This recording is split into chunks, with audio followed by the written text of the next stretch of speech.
कहानी की शुरुआत होती है बीजिंग शहर में मौजूद एक बिल्डिंग में, जहां 3 लोग गेम खेलकर सट्टा लगा रहे थे। एक लड़की को बेकार पत्ते मिले, जिस वजह से वो थोड़ी निराश हो गई। तभी उसका बेटा आयरन मैन सूट पहनकर उसके पास आया और कहने लगा, मम्मी मैं रॉकेट छोड़ सकता हूँ, हवा में उड़ सकता हूँ। उसकी माँ सट्टा खेलने में इतनी ज्यादा बिजी थी कि उसने बच्चे पर ध्यान ही नहीं दिया। कुछ ही पलों में बच्चा बालकनी में गया और मैं उड़ सकता हूँ कहकर नीचे कूद गया। उसी समय नीचे एक बूढ़े सफाई कर्मचारी की नजर उस पर पड़ी और उसने अचानक से अपने हाथ कई फुट लंबे करके ऐन वक्त पर बच्चे को बचा लिया। फिर अंकल ने बच्चे को प्यार से समझाया कि बेटा असल जिंदगी में स्पाइडरमैन आयरन मैन नहीं होते, दिमाग में गू भराया क्या तेरे। तभी वहाँ आसपास कई लोग इकट्ठा हो गए, क्योंकि उन सब ने अंकल को एक चमत्कार करते हुए देखा था। जिस पर बुढ़े अंकल कहने लगे, आओ तुम सबकी तस्वीर लेनी है, इधर आओ देखो यहाँ पे। और फिर उन्होंने एक खास डिवाइस का बटन दबा के उन सबकी याददाश्त मिटा दी। तभी बच्चे की माँ दौड़ती हुई वहाँ पहुंची और अपनी लापरवाही के लिए बहुत शर्मिंदा हुई। उसने बच्चे से वादा किया कि वो कभी सट्टा नहीं खेलेगी।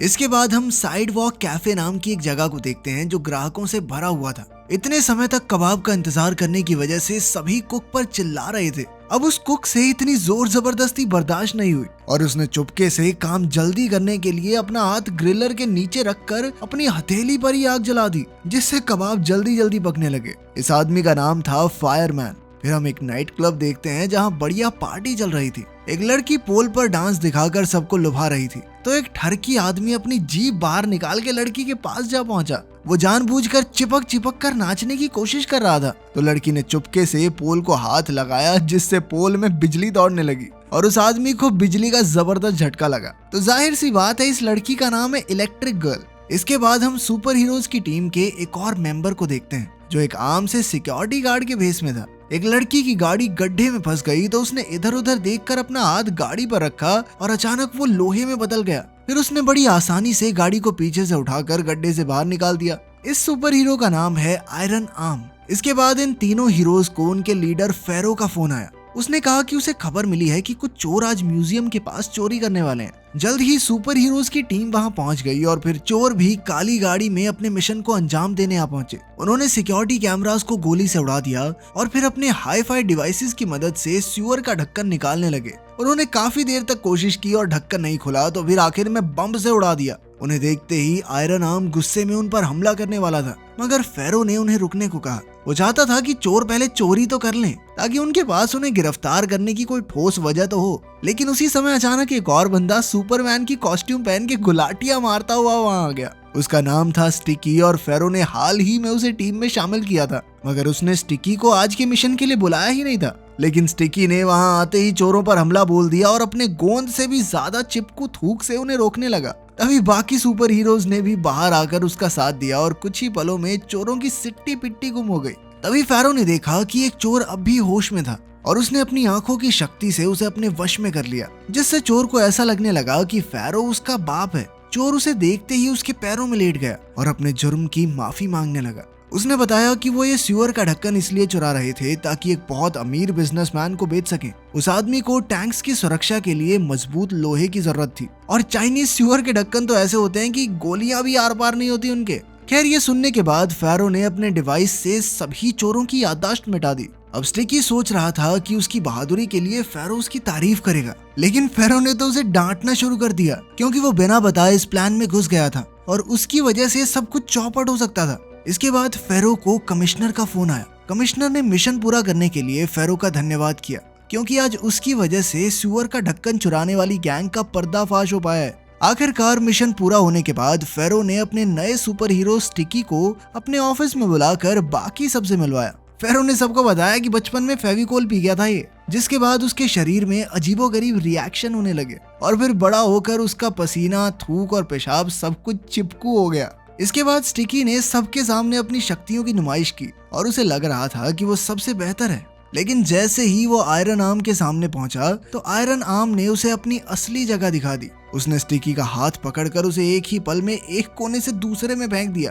खैर, बाद में हम देखते हैं कि फेरो ने उसे एक नौकरी दिलवाई, क्योंकि उसे सुपर हीरो बनने के लिए एक आम इंसान बनकर रहना होगा, ताकि किसी को उस पर शक न हो। ये उनकी टीम का इकलौता रूल था। फेरो ने उसे डिलीवरी बॉय की नौकरी दी, तो स्टिकी ने कहा कि वो कोई ढंग की नौकरी करना चाहता है, मगर फेरो नहीं माना और स्टिकी को ना चाहते हुए भी पूरा दिन पार्सल डिलीवर करने पड़े। लेकिन रास्ते में जैसे ही कोई प्रॉब्लम आई तो उसने टीम का पहला रूल ही तोड़ दिया। उनमें से किसी को भी दुनिया के सामने अपनी शक्तियों का इस्तेमाल करने की इजाजत नहीं थी, लेकिन स्टिकी तो अपने चिपकू पसीने की मदद से स्पाइडरमैन की तरह एक बिल्डिंग से दूसरी पे चढ़ के पार्सल पकड़ाने लगा। जब एक औरत ने उसे खिड़की से अंदर आते देखा तो वो डर के मारे बेहोशी हो गई। फिर एक एम्बुलेंस उसे हॉस्पिटल ले जाने आई तो वो दीवारों पर चलने वाले भूत के बारे में बड़बड़ा रही थी। खुशकिस्मती से फेरो ने ऐन मौके पर उसकी याददाश्त मिटा दी और वो शांत हो गई। इसके बाद हम 7 नाम की एक बहुत बड़ी कंपनी को देखते हैं, जहाँ का डायरेक्टर अपने इन्वेस्टर्स से मीटिंग कर रहा था। डायरेक्टर का नाम था चैंग और उसने अपने इन्वेस्टर्स को डॉक्टर बिल नाम के एक जवान साइंटिस्ट से मिलवाया। डॉक्टर बिल ने एक खास किस्म के क्लोनिंग कंपाउंड का आविष्कार किया था। बिल ने अपने इन्वेस्टर्स को आविष्कार के बारे में बताते हुए कहा कि उसकी टेक्निक से आप कुछ ही पलों में किसी भी चीज का क्लोन बना सकते हैं। फिर उसने इसका नमूना दिखाते हुए एक संतरे में इंजेक्शन लगाया और वो अपने आप बड़ा होने लगा। कुछ ही पलों में एक संतरे से 2 संतरे बन गए, जिसे देखकर सभी इंप्रेस हो गए, यहाँ तक कि दोनों संतरों का स्वाद भी बिल्कुल वैसा ही था। तब इन्वेस्टर्स ने खुश होकर डायरेक्टर से वादा किया कि वो इस प्रोजेक्ट में पैसा जरूर लगाएंगे।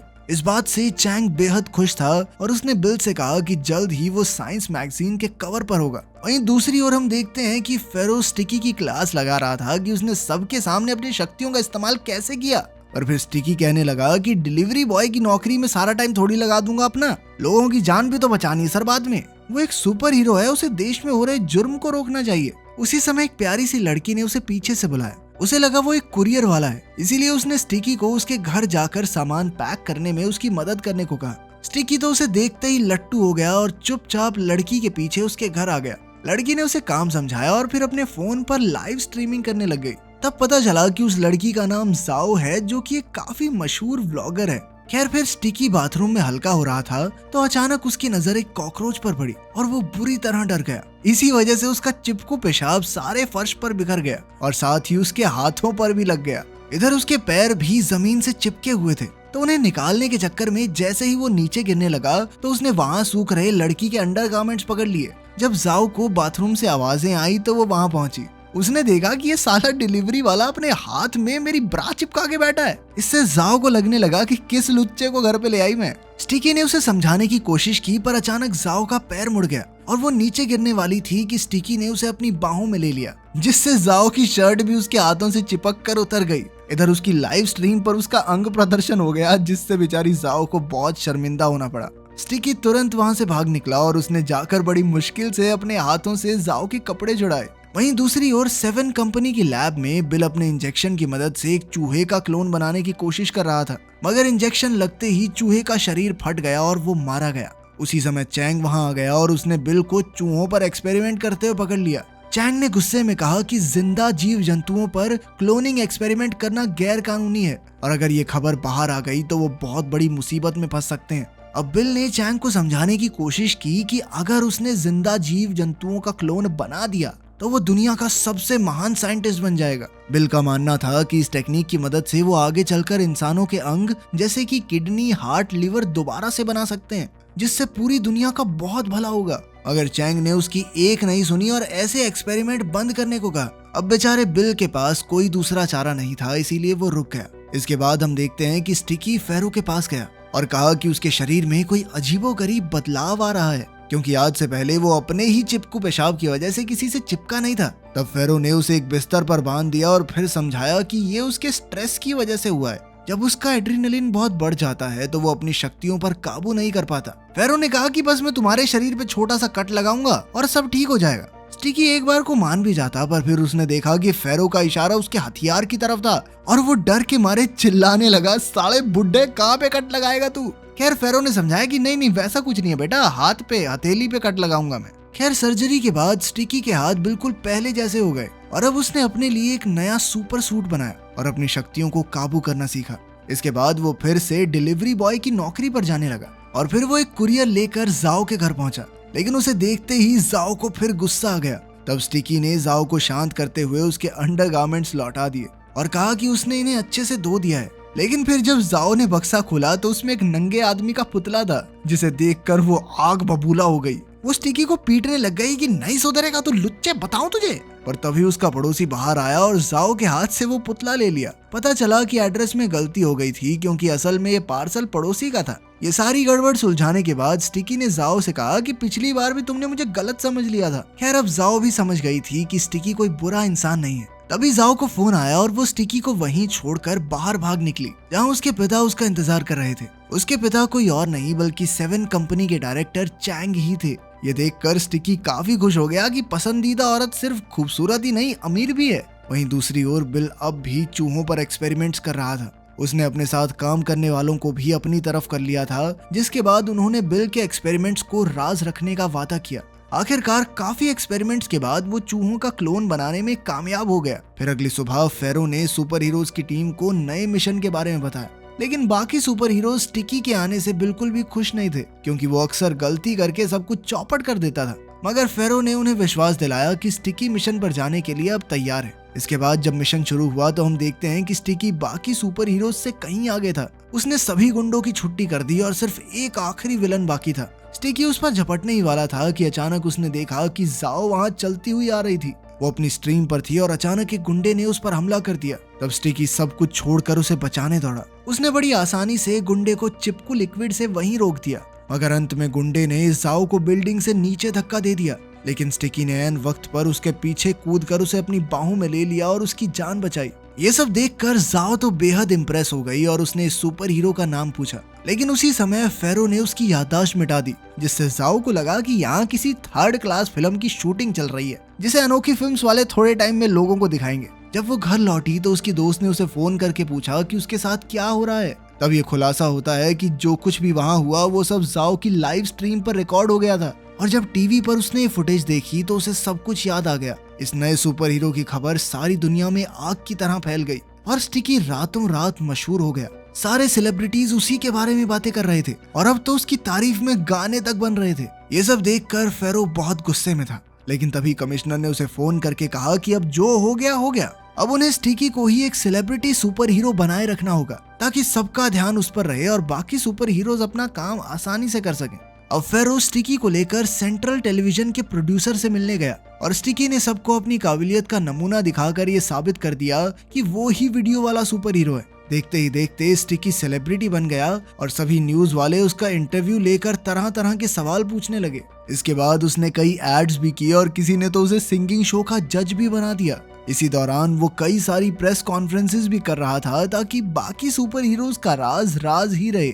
उसने दावा किया कि आज तक लोगों को मुसीबत से बचाने वाले जो भी चमत्कार हुए हैं उसके पीछे उसका ही हाथ है। जब आयरन आर्म ने ये खबर देखी तो वो गुस्से से लाल हो गया, क्योंकि ये कल का आया लड़का उनकी सारी मेहनत का क्रेडिट खुद ले जा रहा है। लेकिन धीरे धीरे स्टिकी की मुसीबतें बढ़नी शुरू हो गई, क्योंकि उसकी असलियत बाहर आने से आम लोगों के साथ साथ गुंडे भी उसे पहचानने लगे थे। एक बार तो एक आदमी ने जानबूझकर चोरी करने का नाटक किया और जब स्टिकी ने उसे पकड़ लिया और सभी लोगों का ध्यान उस पर आया तो अपने स्टोर की ऐड करने लग गया। इसके बाद कुछ लोगों ने नकली हमले का नाटक किया ताकि स्टिकी उन्हें बचाने आए और वो उससे मिल सकें। अब स्टिकी एक कॉन्फ्रेंस में जाने से पहले फेरो के साथ बैठा था, तो उसने फेरो से शिकायत की कि उसके मशहूर होने के बाद से ये सब गड़बड़ हो रही है। तभी हम देखते हैं कि जाओ भीड़ को चीरती हुई स्टिकी की तरफ भाग रही थी। वो तो स्टिकी के प्यार में पागल हो चुकी थी और वो सिक्योरिटी गार्ड्स के भी हाथ नहीं आई। तभी अपना आयरन मैन सिक्योरिटी यूनिफॉर्म पहने स्टिकी के पास पहुंचा और उसे बुरी तरह पीटने लगा, क्योंकि स्टिकी ने टीवी पर सारे मिशन का क्रेडिट खुद को दे दिया था। अब उसे चुप कराने के लिए स्टिकी ने उसके होठों पर चिपकू लिक्विड गिरा दिया। उसी समय जाओ ने कमरे का दरवाजा खोला, जिसका धक्का लगने से स्टिकी के होठ आयरन मैन के होठों से जा चिपके। जब जाओ ने उन दोनों को होठ से होठ चिपकाए देखा तो उसे लगा कि स्टिकी तो गे है और वो रोते रोते वहां से भाग गई। अब स्टिकी जैसे तैसे खुद को छुड़ाकर कुरियर बॉय के रूप में जाओ के पास गया और उसे समझाने की कोशिश की। उसने कहानी बनाई कि वो स्टिकी को अच्छे से जानता है और अगर जाओ चाहे तो वो उसे मिलवा भी देगा। उसने जाओ को यकीन दिलाया कि स्टिकी गे नहीं है और उसे कोई गलतफहमी हुई होगी। ये सुनकर जाओ ने एक्साइटमेंट में उसे गले लगा लिया। इसके बाद हम 7 कंपनी का ऑफिस देखते हैं, जहां डायरेक्टर के असिस्टेंट को कूड़े के ढेर से एक टेस्ट ट्यूब मिली। उसने तुरंत ही इसकी खबर चैंग को दी और चैंग गुस्से में सीधा बिल के पास पहुंचा। वो बिल पर खूब चिल्लाया और उसे नौकरी से निकालने की धमकी दी, मगर बिल ने तो सारे स्टाफ को पहले ही अपनी तरफ कर लिया था। उसने स्टाफ को हुक्म देकर डायरेक्टर और उसके असिस्टेंट को बंदी बना लिया और कहा कि अब इस क्लोनिंग कंपाउंड का इंसानों पर एक्सपेरिमेंट करने का समय आ गया है। पहले उसने असिस्टेंट को इस ड्रग का इंजेक्शन दिया और कुछ ही पलों में धमाके से उसका शरीर फट गया। अब बिल इस पूरे एक्सपेरिमेंट का डाटा एनालाइज करना चाहता था, मगर चैंग ने उसी वक्त अपने फोन से डेटाबेस लॉक कर दिया। तब बिल ने अपने गुंडों को हुक्म देकर चैंग की बेटी जाओ को पकड़कर लाने को कहा। वहीं दूसरी ओर स्टिकी एक छत से दूसरी छत पर खुशी से कूदता हुआ जाओ से मिलने जा रहा था। उधर जाओ भी उससे मिलने को बेकरार थी। जैसे ही घंटी बजी तो उसने भागकर दरवाजा खोला, मगर वहां स्टिकी नहीं बिल के गुंडे थे और वो जबरदस्ती जाओ को उठाकर ले गए। कुछ ही मिनटों बाद स्टिकी वहां पहुंचा तो उसने देखा कि घर का सारा सामान बिखरा हुआ था। तो वो समझ गया कि जरूर कुछ ना कुछ तो बुरा हुआ है। उसने तुरंत फैरो को खबर की और फैरो ने सभी टीम मेंबर्स को मिशन पर जाने को कहा, मगर आयरन आर्म अब भी उससे गुस्सा था और वो स्टिकी की मदद किसी भी हालत में नहीं करना चाहता था। मगर फैरो ने उसे जैसे तैसे चलने के लिए मना लिया। इसके बाद फैरो ने जाओ का फोन ट्रैक किया और फिर स्टिकी ने बताया कि जाओ को कहां पर बंदी बनाकर रखा गया है। उधर लैब में बिल जाओ को इंजेक्शन लगाने की धमकी दे रहा था ताकि चैंग उसे पासवर्ड बता दे। चैंग को अपनी बेटी की जान प्यारी थी, इसीलिए उसने ना चाहते हुए भी पासवर्ड बता दिया। अब बिल जो चाहता था उसे मिल गया था, पर फिर भी वो जाओ को इंजेक्शन लगाने के लिए आगे बढ़ा क्योंकि वो सभी चश्मदीद गवाहों को मिटाना चाहता था। लेकिन उसी वक्त स्टिकी वहां आ पहुंचा और लड़ाई शुरू हो गई। बाकी सुपर हीरोज भी पहुंचे और उन सब ने मिलकर बिल के सारे आदमियों को खत्म कर दिया। बिल खुद भागने को कामयाब हो गया, लेकिन सड़क पर अपने आयरन मैन ने उसकी खूब पिटाई की। लेकिन मौका देखकर बिल ने उसे क्लोनिंग कंपाउंड का इंजेक्शन लगा दिया।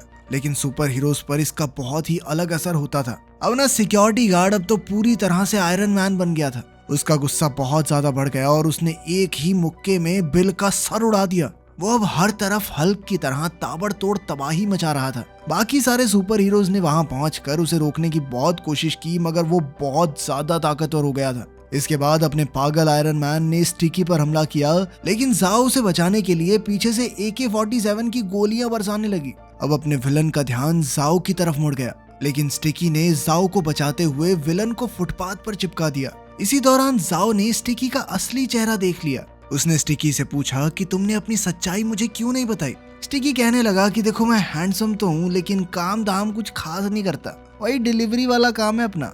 जिस पर जाओ ने जवाब दिया कि तू चुप हो जा, तेरी शक्ल भी गंदी है। लेकिन फिर भी उसे स्टिकी पसंद था और उसके डिलीवरी वाला होने से कोई फर्क नहीं पड़ता। खैर इस दौरान अपने विलन ने खुद को सड़क से छुड़ा लिया और फेरो की तरफ बढ़ने लगा। अब सारे सुपर हीरोज अपनी ताकत स्टिकी के अंदर डालकर एक आखिरी हमले के लिए तैयार हो गए, जिसने एक आग, बिजली, टेलीपैथिक चिपका चिपकी बीम निकाली, जिसने अपने सस्ते आयरन मैन का मेटेलिक शेल तोड़ दिया और वो फिर से पहले की तरह नॉर्मल हो गया। आयरन मैन बच गया, अपने हीरो का घर भी बच गया और क्या ही चाहिए। मिलते हैं अगली वीडियो में।